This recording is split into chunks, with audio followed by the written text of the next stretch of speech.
The Dutch coastline has always been a place of drama, waves crashing against the shore, winds sweeping across the dunes, storms rolling in without warning. And now, Formula One is arriving right in the middle of this wild landscape, not just for another Grand Prix, but for what could be one of the most unpredictable weekends of the entire season. The Dutch GP is supposed to be a celebration, the homecoming of Max Verstappen, a place where the Orange Army turns the track into a carnival of noise and passion. Yet as the circus sets up camp at Zandvoort, the atmosphere feels less like a festival and more like the calm before a storm that could reshape the championship itself.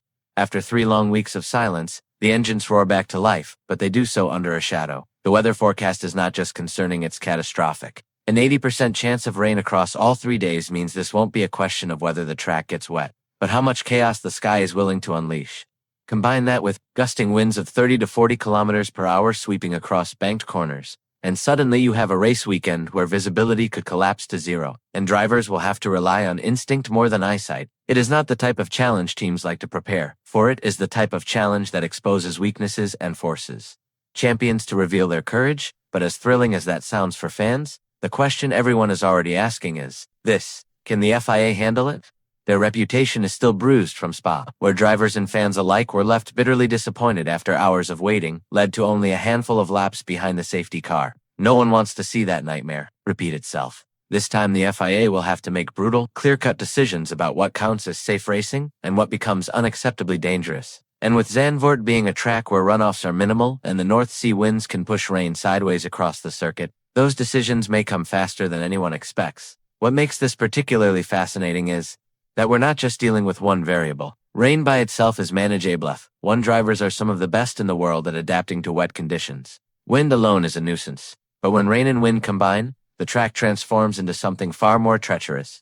Spray hangs in the air longer, visibility shrinks, aquaplaning becomes a lottery, and every single car becomes a missile hurtling into blind corners.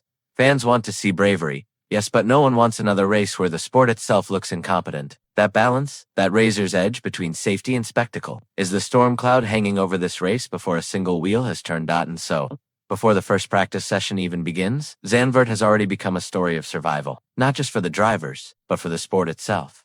While the weather has captured headlines, another dramatic twist is unfolding, one that could change the very nature of racing this weekend. The FIA, alongside Pirelli, has introduced a new rule designed to shake up pit stop strategies.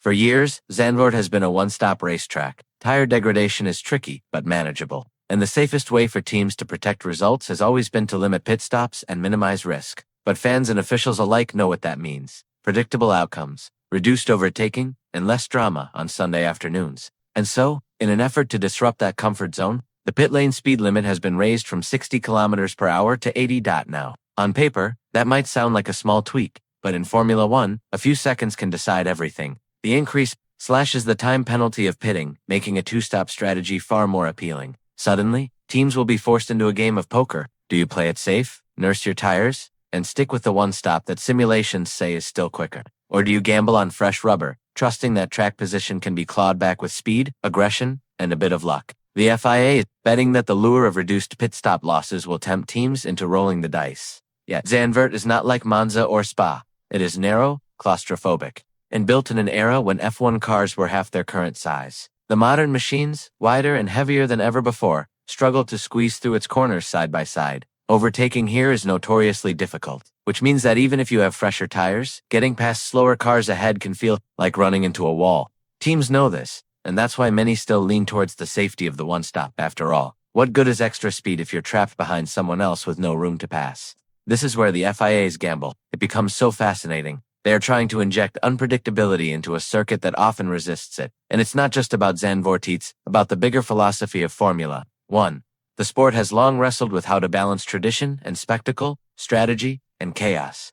Some argue that forcing 2 stops or tweaking pit regulations undermines the purity of racing. Others believe it's necessary to keep fans entertained in an era where television highlights and social media moments can define the success of a weekend. But the stakes are higher here than anywhere else. Why? Because Zandvoort's very future is at risk. After 2026, the track's contract expires, and renewal looks far from guaranteed. Officially, the issue is financial. Behind the scenes, though, the truth is starker. Modern F1 cars may simply have outgrown this historic seaside venue. If the racing becomes too predictable, if overtaking continues to be a rare miracle rather than a norm, Zandvoort could vanish from the calendar just as quickly as it returned. And that's what makes this rule change so symbolic. It isn't just about pit lanes and strategize, it's about whether Zandvoort can prove that it belongs in Formula One's future, as if the weather and FIA's gamble weren't enough.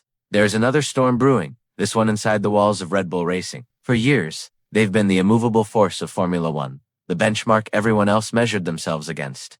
But now, cracks are showing. The RB21's much-hyped upgrades aren't delivering the step forward the team expected, while McLaren has surged ahead with relentless efficiency and Ferrari continues to sharpen its claws. Red Bull suddenly looks vulnerable. Max Verstappen, the pride of the Netherlands and three-time world champion, has always been the team's ultimate weapon. At Zandvoort, he has been almost untouchable since the track returned to the calendar, winning 3 of the last 4 races here. The crowd expects nothing less than another triumph. But this year feels different. For the first time in a long time, Verstappen doesn't have the fastest car. The dominance that once allowed him to build effortless leads has faded, replaced by a desperate grind just to stay in the fight. And then there's the second seat always, Red Bull's Achilles heel. Sergio Perez has struggled to keep pace, and the gap between him and Verstappen is no longer just a statistic, it's a liability. In constructors' standings, every point matters, and Red Bull cannot afford to have only one car consistently delivering. Even if Verstappen wins in Zandvoort without support from the other side of the garage, the team risks slipping out of the top 3 in the championship.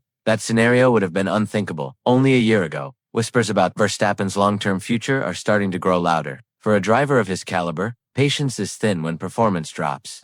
Could Max remain loyal to Red Bull if the team continues to slide, or would he look elsewhere for a new challenge? For now, those are just rumors. But Formula One history is filled with great drivers who eventually outgrew the teams that raised them. At Zandvoort, in front of his home crowd, Verstappen will be expected to carry Red Bull on his shoulders once again. But if the weather turns ugly, if strategy falters, and if reliability wavers, this could become a weekend where even his brilliance isn't enough. The symbolism is haunting. Zandvoort itself is fighting for survival beyond 2026. And so too is Red Bull's supremacy. The orange sea of fans will roar louder than ever, but inside the garage, the pressure will be suffocating. One misstep, one mistake, and the cracks in Red Bull's empire could widen into a collapse that nobody thought possible just months ago. If Red Bull is stumbling, then McLaren is flying. The transformation of this team has been nothing short of extraordinary. Not long ago, McLaren looked lost in midfield mediocrity, fighting just to scrape into the top 10.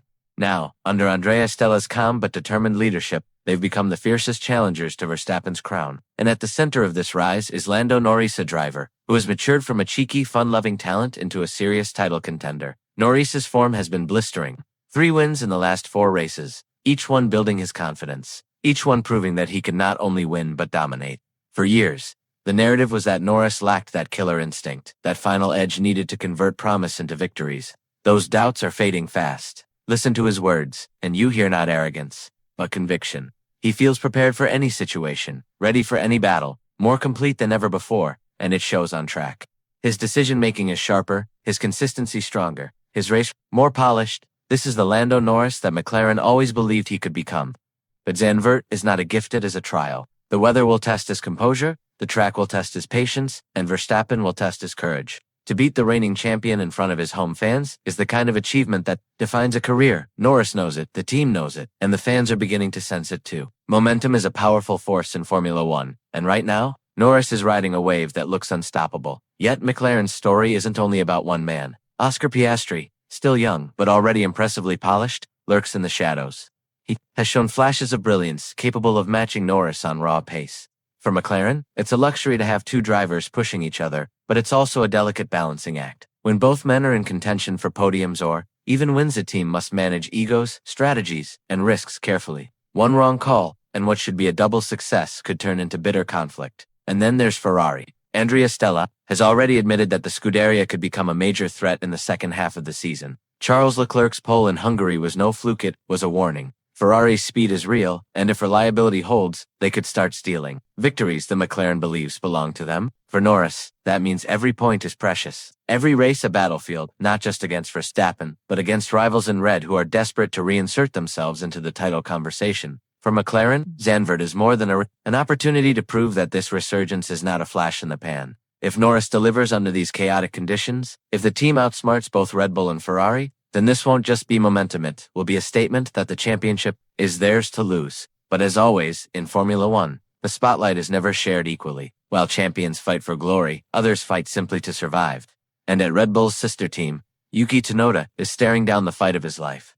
The Japanese driver, once hailed as raw but promising, now finds himself under suffocating pressure. With names like Liam Lawson, Ayumu Iwasa, and even IndyCar's Alex Palou being linked to a Red Bull seat, Tsunoda's margin for error is shrinking by the race. New Red Bull team principal Laurent Mekies insists that the priority is to help Yuki rediscover his form, to give him every tool needed to perform at the level he has shown glimpses of in the past. But F1 is a results-driven business, and sympathy has its limits. Tsunoda knows that another poor string of weekends could seal his fate, ending not just his hopes with Red Bull, but potentially his F1 career altogether. That is the brutal reality of the sport. Talent buys you opportunity, but performance keeps you alive. And all of this unfolds against the backdrop of Zandvoort, a track that never fails to challenge, never fails to amplify both triumph and disaster. The conditions this weekend could expose weaknesses brutally. A single mistake in the wet could end a race instantly. For drivers under pressure, the margin for error doesn't just shrink, it disappears. So we arrive at the heart of the story. Verstappen versus Norris,